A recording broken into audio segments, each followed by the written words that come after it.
what's called the Sona, S-O-N-A, Sutta. And in this sutta, there is a bhikkhu, and he's practicing really hard, and he's walking and his feet are bleeding and all these kind of things. He's really practicing hard.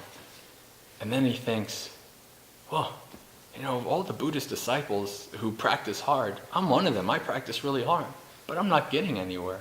Maybe I'll just go back and, to lay life and enjoy my family's wealth and all this kind of stuff. And so the Buddha comes to him and he says, did you say this? And he says, yes, Bhante, I did say that. And he says, suppose, Sona, when you were a layperson, were you skilled at playing the veena? And the veena, actually the first time I told this, I looked it up. It's an interesting ancient, it's kind of a cross between a harp and a violin. It's an interesting musical device.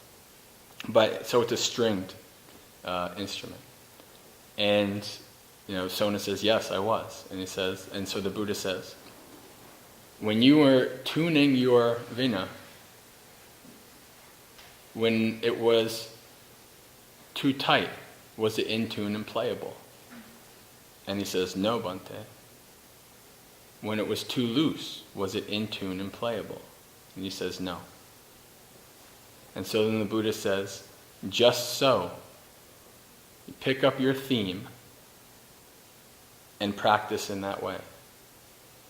So what the Buddha is saying is that yes, there is such a thing as putting too much effort. There is such a thing as doing too much. And as a matter of fact, the diligence can be best understood as a balanced but sustained effort. Sustained means, this practice is part of your life. You're not going to stop doing it, but sometimes maybe you need to be kind to yourself, to know when you're doing too much.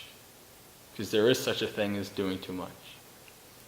And even in number 19, there's a section where the Buddha says, where he's talking about his mind, and he says, and I know that if I strain my mind too much, I will have lots of restlessness. So that's my summary of it. I don't remember the exact words.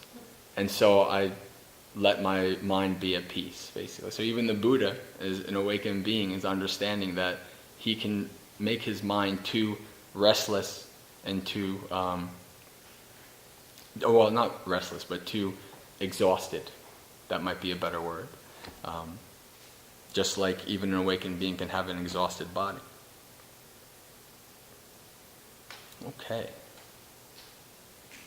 So what I like to say is that meditators need true grit and self-compassion. You both need the grit to really do the practice, but also the compassion and the wisdom to know how to find your balance in the practice as well.